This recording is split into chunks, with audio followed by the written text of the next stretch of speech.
एकांत।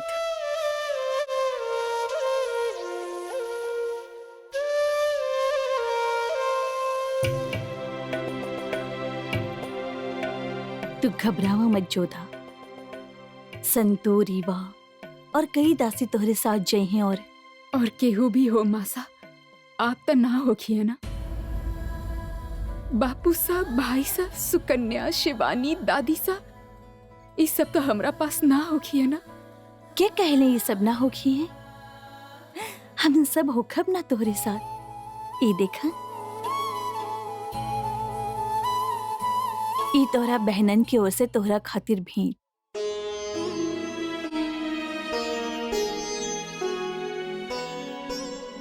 ये हम रखब। जोधा, ये चूड़ी हम पसंद कैले बनी। हम बड़ा बानी ना, हमारा अधिकार एकरा पे पहले बा। चूड़ी हम पसंद कैनी और रख जोधा ले ली। कोनो बात ना। तहार याद बन के रही ये चूड़ी हमरे साथ।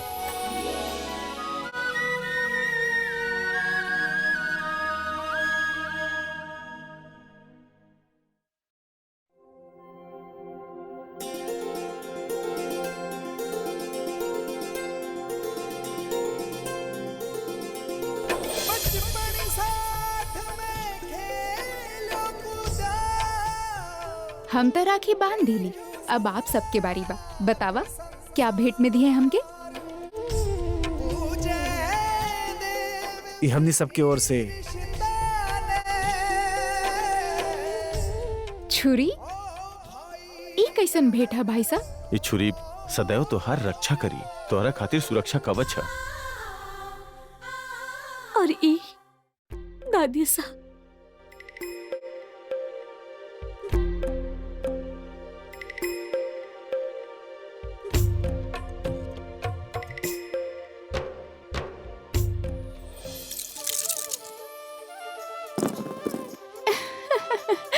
हम जीत गए नी दादी साहब, हम आपके हरा देनी। अब शर्त के अनुसार आपके पास हमार भाई। हे भगवान, एक कोड़ा दाव में तुझसे केहू न जीत सकेला। एला सारा पासा तोहार भई। ई तो तोके याद भी ना होखी ना जोधा। तोहार बापू सा तारा पहला जन्मदिन पे बनवाए रहले तोरा खातिर।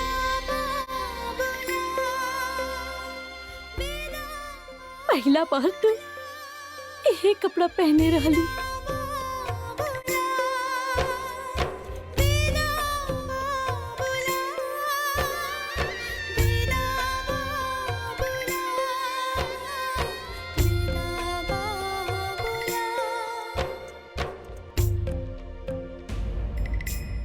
और आप कहाँ बानी मासा? हम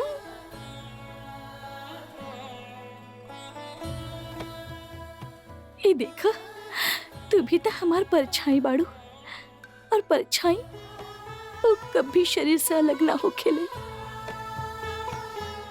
जब भी तू एकरा में देखबो, हम क्या अपना आस पास पाइबू।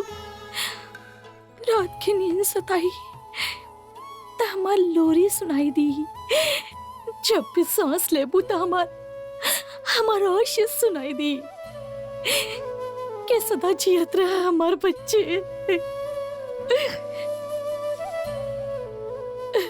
जब बेटी घर से विदा हो खेली तो हर माँ आके कुछ न कुछ सीख दे के विदा करेली, और हमके तो मालूम ही ना बाकी वहाँ के तौर तरीका कैसन बा। तो हमके समझ में नहीं आ रहल बा कि हम तो के का सीख दी जोधा। अपना बापू सा के एक बात हमेशा याद रखी कि भाग्य अपन योद्धा स्वयं चुनेला, और भाग्य ओही के चुनेला जो भाग्य से भागेला ना, बल्कि उनके संवारे ले। तो भी अपना भाग्य के स्वीकार कर ले जोधा, और उनके संवार ल। तो हरावे वाला जीवन सरल ना होगी जोधा, मगर एक सार्थक बनई हा। कुछ लोग धर्म के मार्ग पे चले ले, तो क्या अपन कान्हा कर्म के मार्ग देहले बाड़े हैं। ओही निष्ठा से ससुराल में अपन कर्म निभैया। जे निष्ठा से मायका में तू हमेशा अपन धर्म निभैले बाड़ू। मारी बच्ची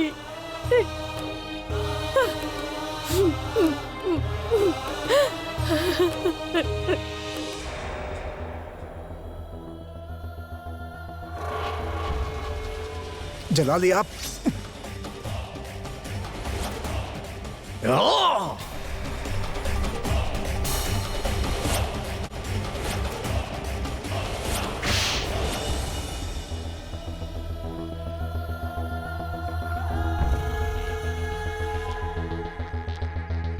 आपन ताहीन के बदला हम तोहरा से लेकर अब जला है। जनाब अदहम खान के असलम खान के सलाम। हुजूर याद फरमोनी हा? एगो जरूरी काम रहे तोहरा से। फरमाई के दुनिया से रुखसत करे के बा। तोहरा के जलाल के कत्ल करे के होखी। का फरमा रहल बानी हुजूर? वो शहंशाह बाड़े, कोनो मामूली सिपाही ना। कत्ल करे तो दूर के बात, उनके पास भटके के भी मौका ना मिली। मौका मिलेला ना असलम, मौका ढूंढे के पड़ेला।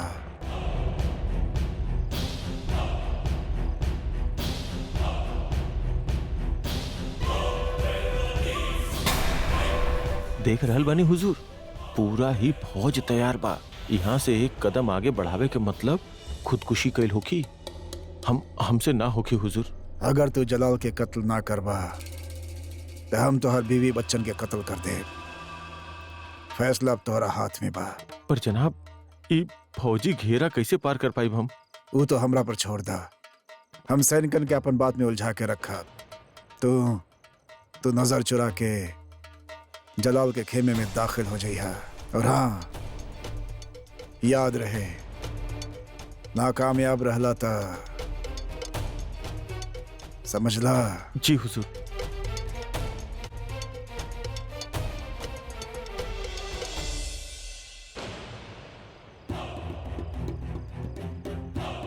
सुना, नजर चौकन्ना रहे। दुश्मन के कोनो भरोसा नहीं खे, वो कभी भी अंदर घुस सकेला।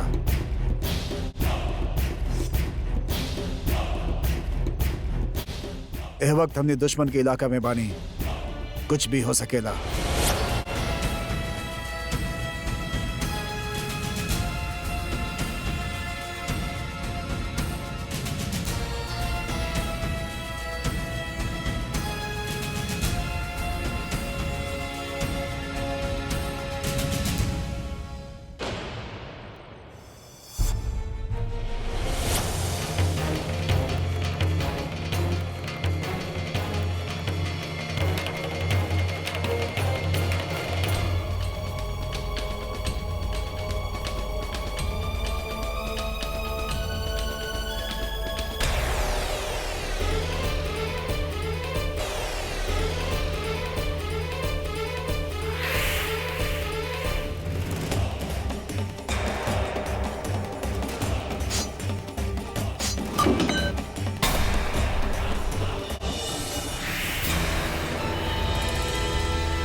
ये बाके और एके यहाँ कैदी बना के काहे लाई गइल बा? हमनी के दुश्मन व महामंगा शहनशाह के कत्ल करे के इरादा से उनकर खेमा में घुसल रहे। हमार शक सही साबित भइल कि केहू हमरा पे हमला करे चाहता। आपके दूर अंदेशी काबिले तारीफ बा शहनशाह, पर आपके ई शक कैसे भइल? खान बाबा हमके सिखैले रहले कि शहनशाह पर हमला के उम्मीद किला में कम खुला में ज्यादा होखेला। अभी हमरा के सच बताई कि केकरा के कहे पे ऐसन हिमाकत कैलस।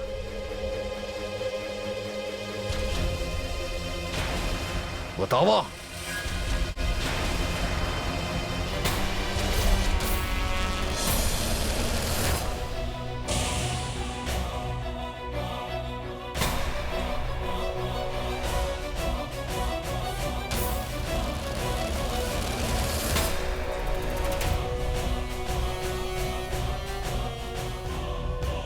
ई का कैला अधम खान तू? उहे जन शहनशाह के वफादार के करे के चाहिए, शहनशाह के हिफाजत। इस शहनशाह के कत्ल करे के कोशिश कैला सा तोहरा का लगल हमें के यहाँ से जाए दे ये फिर से हमला करत था। शहनशाह के सलामती हम सब चाहिए, लेकिन ओकरा खातिर हम शहनशाह के सलामती चाहेला तो पुख्ता इंतजामात करे के चाहत रहे। अगर वो वक्त शहनशाह अपन खेमा में होखतन तो जानत बड़ा का होखत। पर हम वहां ना रहनी अधम। अपन दुश्मन के शिकस्त देवे खातिर हम पहले से ही तैयार हो खेली, और तू अच्छा तरह से जानेला अगर हम वहां होती तब वो ही हमार कुछो ना बिगाड़ पावत। अधम ऊ कैलस जौन एगो वफादार के करे के चाहत रहे, और आप सब ऊ करी जौन एगो वजीर के करे के चाहे। पता लगाई कि हमनी के बीच ऊ के बाजे हमनी से गद्दारी करे चाहता, जे हमार निकाह के जश्न के हमार मातम में बदले चाहता।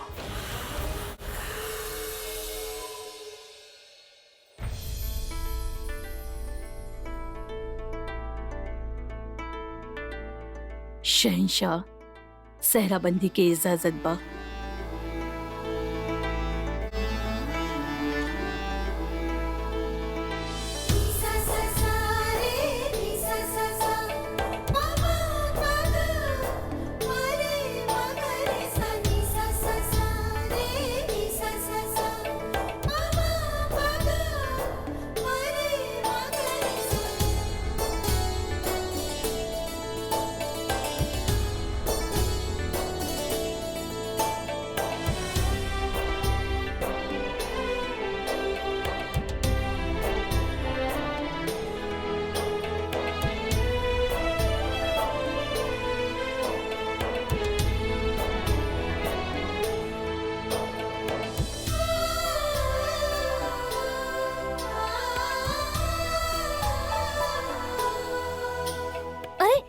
जल्दी तैयार करे जोधा के, बारात आवे के समय हो गइल बा।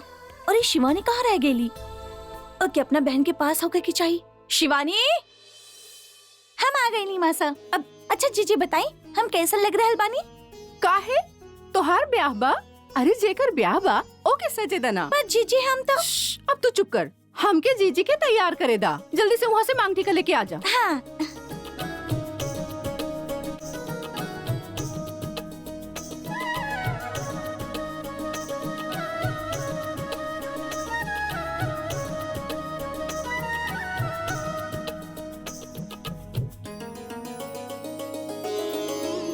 ला हो गई जीजी तैयार।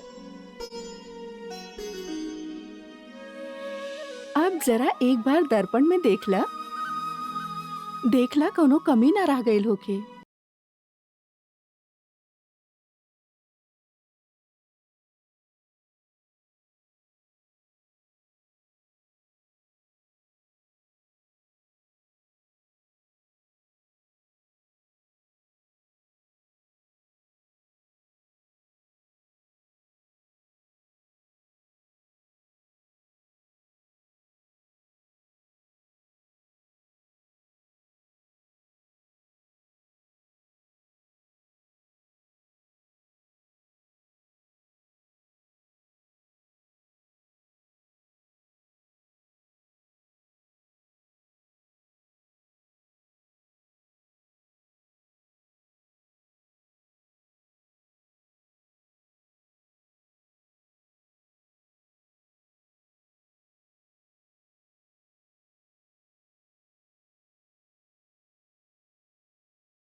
जमाई सा एकरा में सगुन के सिक्का डाली।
बिराजी,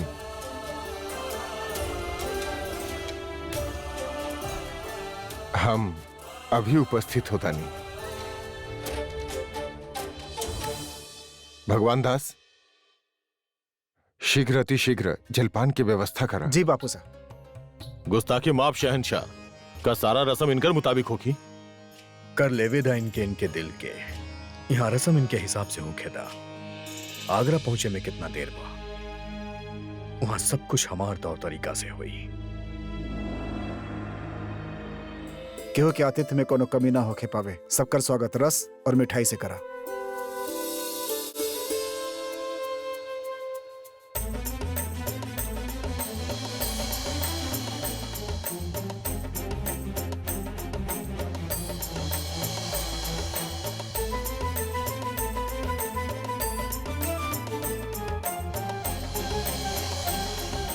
नजर नहीं क्या हुआ तारा? हम भी बाराती बानी, शहनशाह के बहनोई बानी हम। क्षमा करी हुकुम, भूल हो गए लेकर से। नया बा, आप आदेश करी, का सेवा करी हम आपके।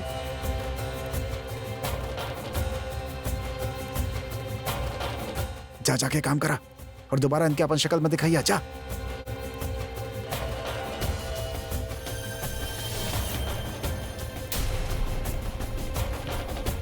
कमाल खान,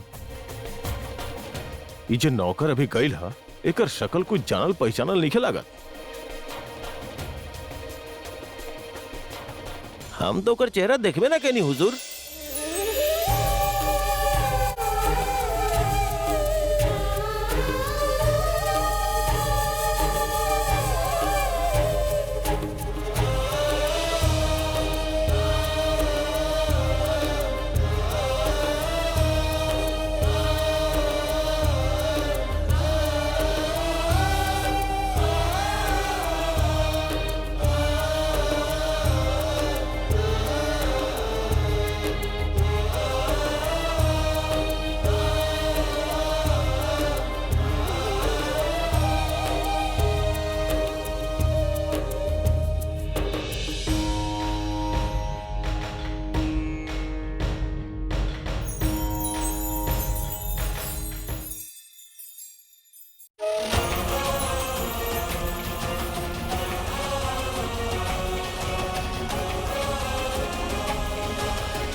विधि खातिर वर के पिता आगे आ जाएं।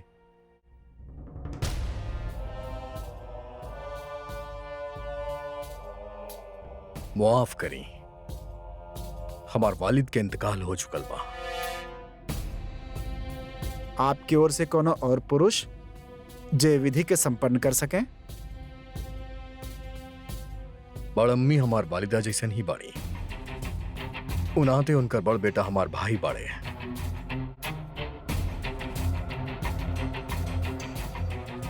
अवीर रसम आदम खान निभाई है।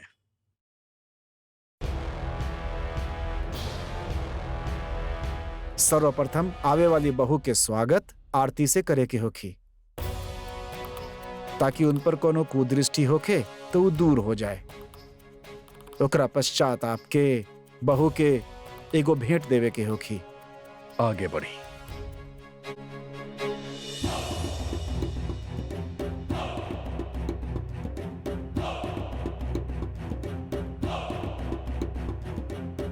ऐसे ना आदम खान जी, दोनों हाथ से और बाएं से दाहिना ओर।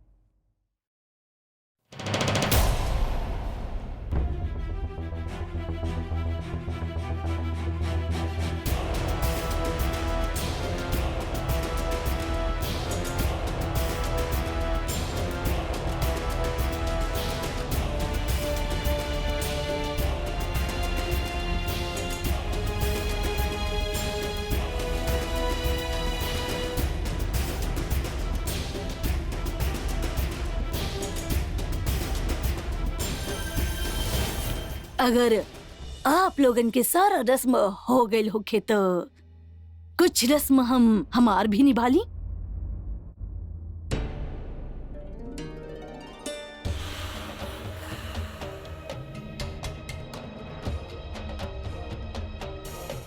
हमरे यहाँ होखे वाला बहू के ई तावीज बांधल जाला, ताकि ओके कोनो बुरी नजर न लागे।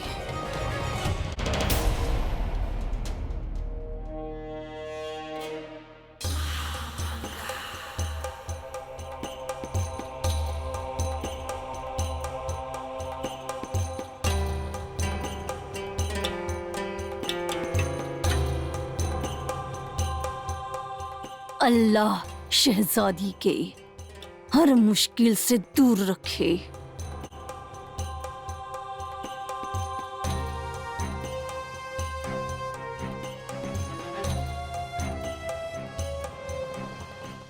शहजादी के नजराना नजर किहल जाए।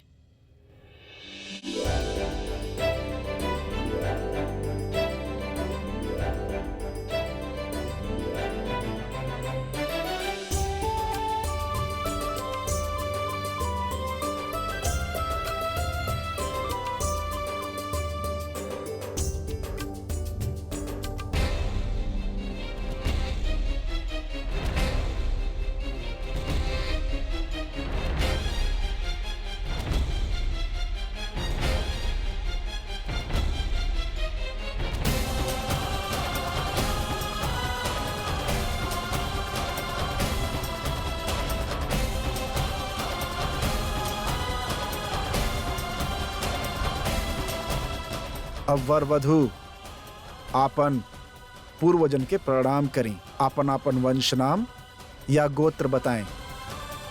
हम मानव गोत्र से बानी।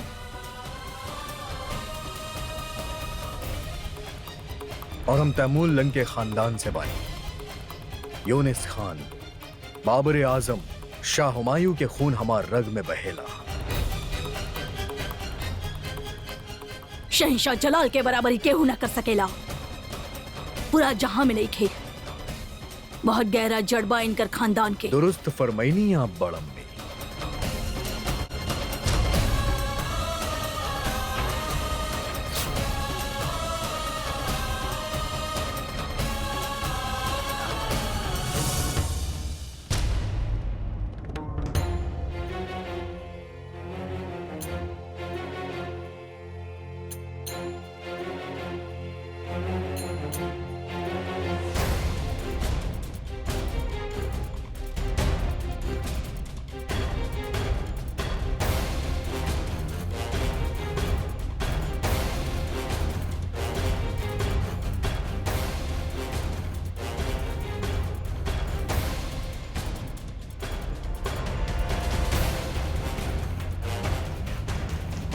ये नौकर हर बार हमरा से बचे के कोशिश काहे कर रहा बा? पहले नजर चुरावत रहे, अब देख के भाग गए। ये बा के कहीं सूजा मल तो नहीं खे?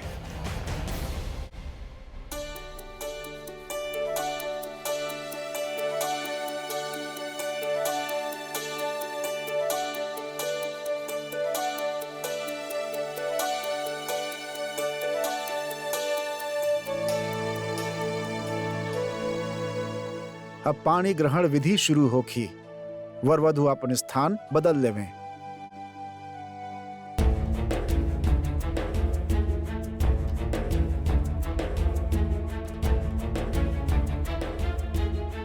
वर वधु अपन हाथ आगे लावें।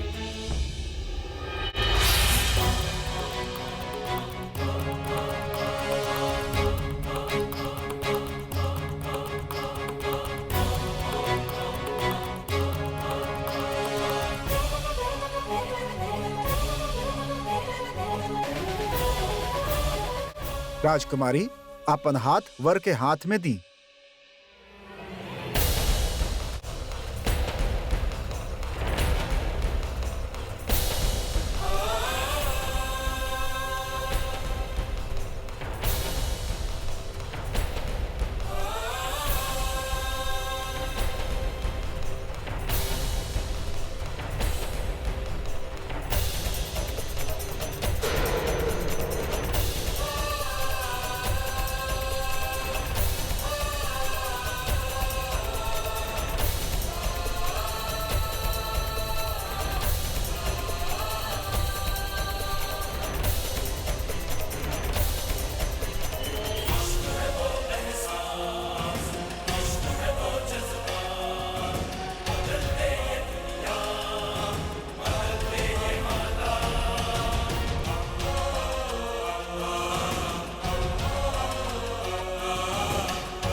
माने की पड़ी, यहाँ के बंदी सब कमाल के बाड़ी।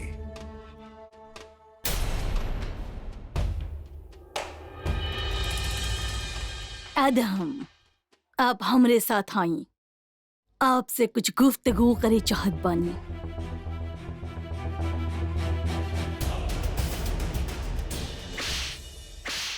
अम्मी जान, ये आप का करता नहीं? चुप, खामोश। हमसे आवाज ऊंचा करके बात मत करियो। पहला तमाचा हम ही खातिर मरले काहे कि आपके निकाह गलत वक्त पे गलत जगह पे रहे।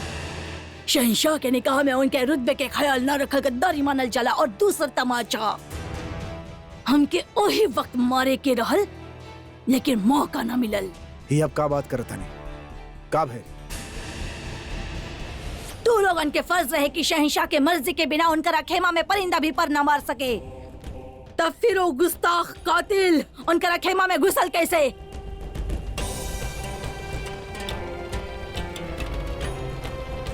हम जे पूछ रहल बानी उस सवाल के जवाब दो, वरना ही झुकल सर कट भी सकेले। सोवत रहला तू लोग ना? गुस्ताखी माफ वजीर आलिया, एक पल आंख ना झपकल। जनाब अदहम खान खुद तसल्ली करे आयल रहले। अदहम खान उता अच्छा भइल जलाल गुनहगार ढूंढे के जिम्मा हम पे सौंप ले रहल, वरना ई वक्त इ निकाह के लुफ्त उठावे के बजाय आप कोनो कैद में होते या फिर कोनो कब्र में। ये आप का कहता नहीं अम्मी जान? जलाल के सलामती के फिक्र हमके भी बा। हम सिर्फ अपन फर्ज निभावता नहीं। आप अपन फर्ज ना अपन इंतकाम पूरा कइल गइल रहले अदहम खान। आप यही खातिर वहाँ गइल रहले ताकि आप सिपाहियन के गुमराह कर सके और आपके गुलाम असलम खान यही मौका के फायदा उठा के जलाल के खेमा में घुस सके। सही कहत बानी हम? मरे के इतना ही शौक हो रहल बा अदहम तो जहर खा लो, पानी में डूब मरा या फिर खंजर भोंक ला अपना सीना में, लेकिन बेवकूफी करके अपना और हमरा मरे के इंतजाम मत करिया। जलाल के खिदमत करत करत सफेदी आवे लागल बा हमार बाल में। अब एकरा पे कॉलिक मत लगे दिया।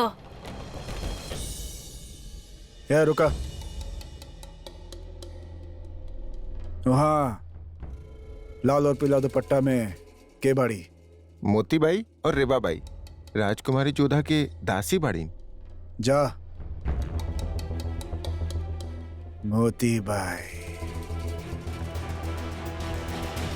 वर वधु फेरा खातिर खड़ा हो जाए।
अब सप्तपदी के विधि आरंभ करें।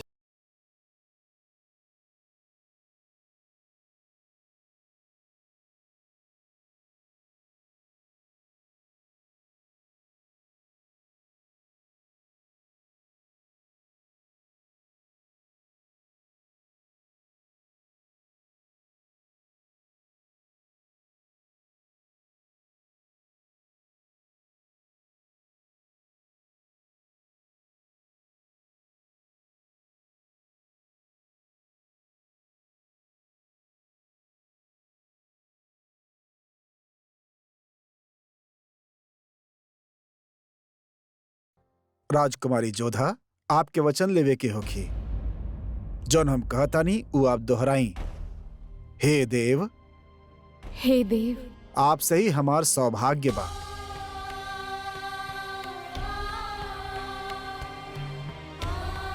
आपसे ही हमार सौभाग्य बा।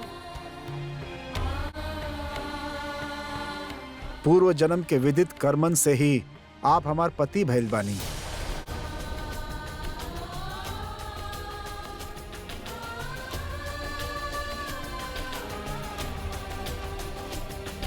पूर्व जन्म के विदित कर्म से ही आप हमार पति भइल बानी और हम तुहार वधु भइल बानी। और हम आपके वधु भइल बानी।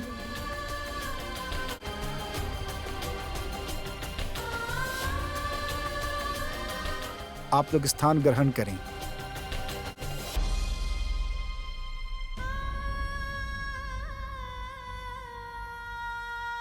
शहंशाह, आप राजकुमारी जोधा के मांग में सिंदूर भरी। एकरा पश्चात जोधा विधिवत रूप से आपके पत्नी मानल जइहन।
मन मत छोटा कर मैनावती। माँ भवानी जोधा की रक्षा करी है। छोटा तो हम पड़ गए बानी मासा नियति के सामने। शगुनी बाई के भविष्यवाणी गलत साबित करे के खातिर लाख प्रयास कैली हम, मगर उनकर कह सच साबित हो ही गई। हम नियति के सामने हार गईली मासा। हम कुछ न कर पैली मासा, कुछ न कर पैली।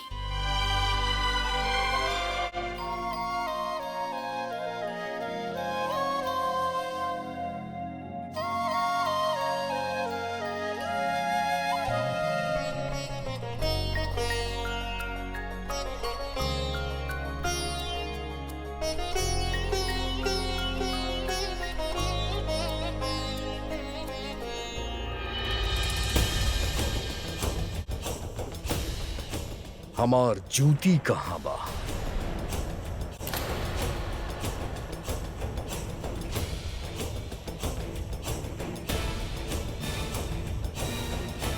केकर इतना जुर्रत जे शहनशाह के जूता चुरौला?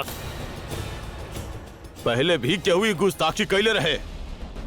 शहनशाह ओकर पैर कटवा देले रहले।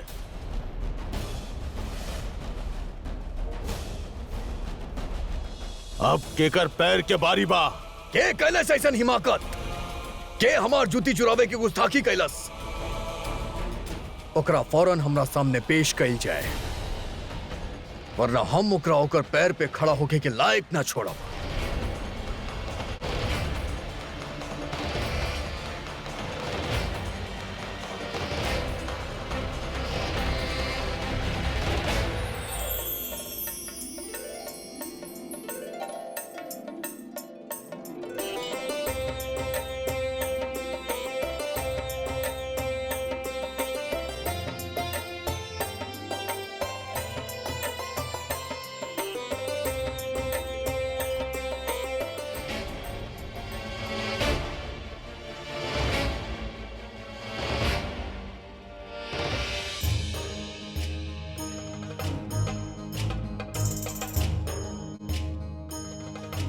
के बाड़ू तू लोग?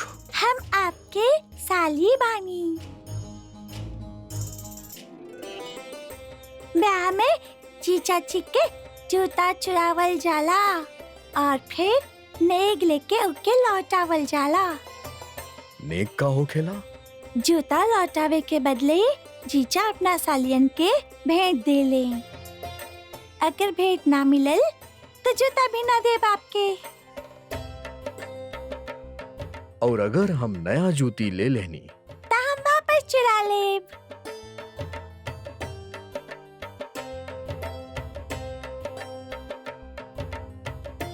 तका कीमत चुकावे के पड़ी हमके हमार जूती वापस लेवे खातिर। सब करा खातिर एक एक गुड़िया। अरे मूर्ख, ये बहुत बड़ा राजा बाड़े, इनकरा पास बहुत धन बा, इतने से काम ना चली। हमके तो बहुत सारा खिलौना और गुड़िया चाहिए। आप हंस के हमनी के उपहास ना उड़ा सकेली फूफा सा। ये हमनी के परंपरा के अपमान हा।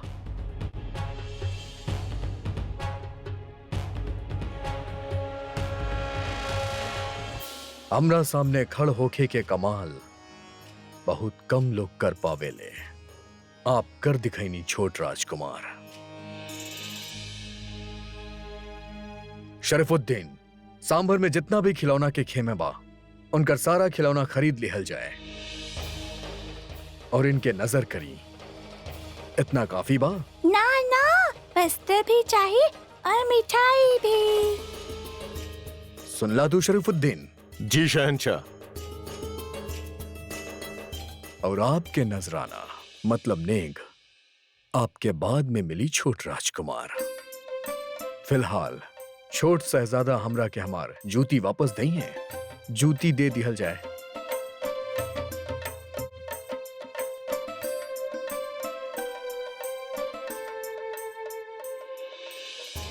जोधा जीजी, जीजा सा कितना अच्छा बाड़े। हाँ, कितना सारा भेंट देले हमनी के और गोरा चिट्टा भी बाड़े।